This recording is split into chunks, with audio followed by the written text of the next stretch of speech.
Hello, my name is Sven Anarchy, and I'm here to do my pitch for the trial of Edgar Allan Poe. I've always been a fan of Poe, and I was trying to tell a story in a way that hadn't been told before, and I guess the inspiration for the original framing device that I ended up using was when I was a college freshman at age 38 in 2004 at Hampshire College. One of the founding professors for arts and social justice was saying that it was impossible for art and artists to make comments about September 11th because barely 3 years had passed and there was not enough time that had gone by. And so I had thought about how when you had the conservative presidency of Nixon, you got Watergate and the hippies. When you had Reagan and Thatcher, you had American hardcore and Richard Burton getting off his deathbed to do 1984. And so I was trying to tell the story of Poe, but in a way that would sum up part of the times that we live in now. And so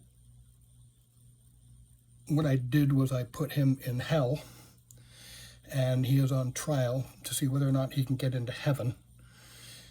And the Archangel Gabriel is the presiding judge, and the devil, who's convinced of his guilt already, only talks about his sloth, his drunkenness, and his abuse of a child, while the person defending Poe talks about how art should be judged only on its own sake and immaterial of what type of life the artist lived.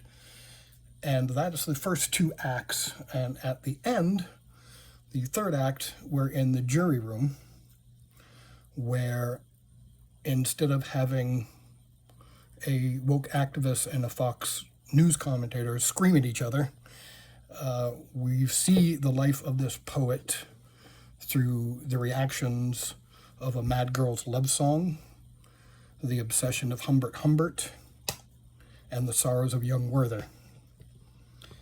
We also see it through the love of Cathy and Heathcliff, of Anna and Count Vronsky,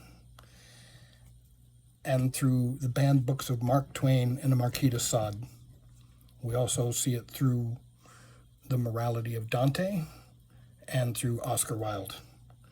The imagination of Emily Dickinson and of Gabriel Garcia Marquez, and also the philosophy of Friedrich Nietzsche, who said there is always some reason in madness, but there is also always some madness in love. Thank you.